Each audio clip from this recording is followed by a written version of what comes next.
Bonjour à tous, c'est la fin des vacances. Pour moi, j'espère que vos vacances se sont bien passées ou c'est le début de vos vacances et donc j'espère que ça va bien se passer.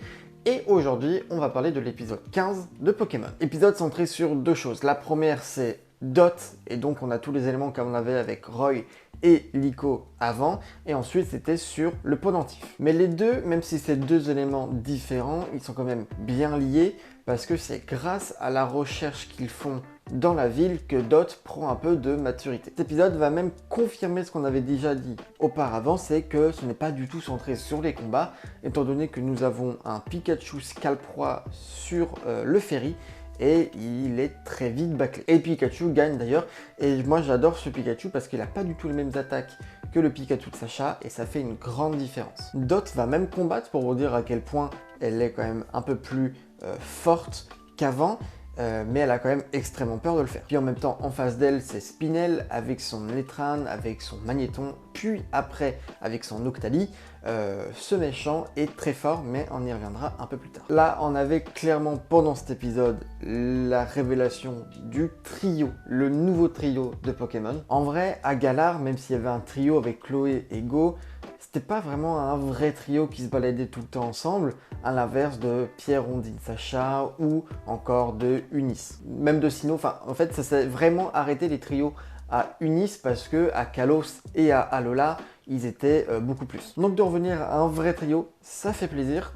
Surtout que ce trio, je le préfère déjà au trio d'Unis. Donc voilà. À un moment, j'ai vraiment cru à une évolution de Poussacha avec le combat qu'il y avait. Parce que Liko a une vraie intelligence de combat, je trouve, même si c'est pour le moment pas assez exploité. Et je me suis dit, bon, elle arrive à battre le Magnéton, le Netran et tout. Enfin, elle arrive à être le chef de groupe finalement. Et ensuite, il y a le Noctali qui arrive et j'ai fait, en fait, il est beaucoup trop fort, peut-être qu'il y a une évolution, voilà. Finalement, il n'y a rien eu. C'est un peu dommage, mais en même temps, on a eu quelque chose d'assez fou à la place et j'étais très content. On a vu la Pokéball de Arboliva qui a réagi avec le pendentif. Liko, pendant le combat, va penser au pendentif, qu'il l'avait protégé quelques fois. Spinel va être tellement ébloui par cette réaction en chaîne qu'il va le laisser s'échapper. Poussacha le récupère et là, Arboliva vient les aider. Arboliva vient les aider et là, j'ai eu un déclic dans ma tête, c'est est-ce que Liko en fait ne capturera jamais de Pokémon et elle aura les 5 Pokémon de la légende. Étant donné que le 6ème c'est Rayquaza, Rayquaza ne pourra jamais l'avoir. Donc pour moi, c'est sûr, elle aura Poussacha, Arboliva et 4 autres Pokémon. On avait déjà parlé de qui sont ces 4 autres Pokémon. Je suis toujours mitigé à savoir c'est quoi, avec les images qu'on avait les dernières fois. Mais je pense que, il y en a beaucoup qui ressemblent à soit un Loclas, il y en a un qui ressemble à un Flambuzard ou quelque chose comme ça, d'autres à un Arcanon 18. Et je me dis que vu que c'était loin dans le passé, ça peut se faire.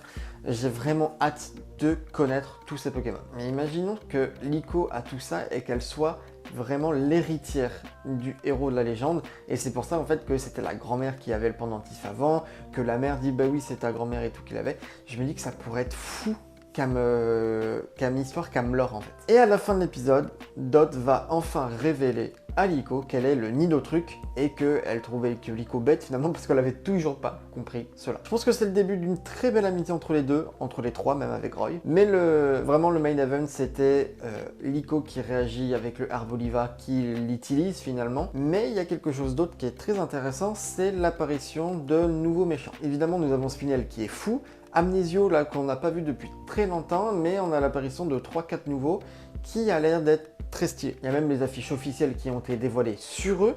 J'ai hâte de les voir et je pense qu'ils ont un Pokémon de prédilection eux aussi. J'avoue que Spinel ça lui va très bien ce Noctali. La meuf rose, je le vois bien avec un Forgelina. Voilà, je me dis qu'elle a un pansement ici, ça fait avec le marteau, peut-être qu'elle s'est pris un coup, quelque chose. La meuf, ça fait très Cléopsitra. Voilà. Et le gars, j'avoue, comment il était posé et tout, je me dis que Scalpereur, ça peut le faire. Et toujours pas l'apparition de Maître Gibeon, j'y ai cru à un moment, mais malheureusement, ce n'est pas pour tout de suite. Et pour l'épisode 17, on n'a pas grand chose, mais j'ai l'impression que c'est un épisode centré sur Zepetrel, Et alors, est-ce que ça serait pas la première évolution de l'anime et donc la première évolution de Roy? Ou alors justement c'est Chochodile qui évolue pour le sauver? Moi je me dis qu'il y a peut-être une logique là-dedans et vraiment il y a une évolution qui va arriver dans très peu de temps. Parce que ça fait quand même 16 épisodes où il n'y a pas eu d'évolution, où il n'y a pas eu de capture, enfin il n'y a eu qu'une capture finalement. Je me dis pourquoi pas? J'ai envie surtout, j'ai envie. Voilà, n'hésitez pas à me dire ce que vous en pensez dans les commentaires de cet épisode. Pour le moment, pour moi, Pokémon Horizon, c'est un sans faute, c'est trop bien. N'hésitez pas à me dire également si vous avez des préférés pour le moment. Moi, j'en ai pas. Même si j'adore Liko pour le moment, Spinel, là, le nouveau méchant qui est très stylé. Pour l'instant, moi, je fais que regarder et c'est un réel plaisir. C'est la fin de la vidéo, je vous dis merci d'avoir regardé et je vous dis à très vite pour d'autres vidéos.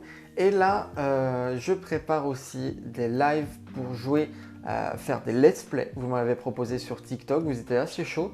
Donc voilà, n'hésitez pas à me suivre sur les réseaux, TikTok, YouTube et Twitter. C'est dans la description si je fais bien mon boulot. Comme ça, vous pouvez voir toutes les annonces que je fais. Voilà. Et sinon, comme d'habitude, je vous dis à très vite pour d'autres vidéos.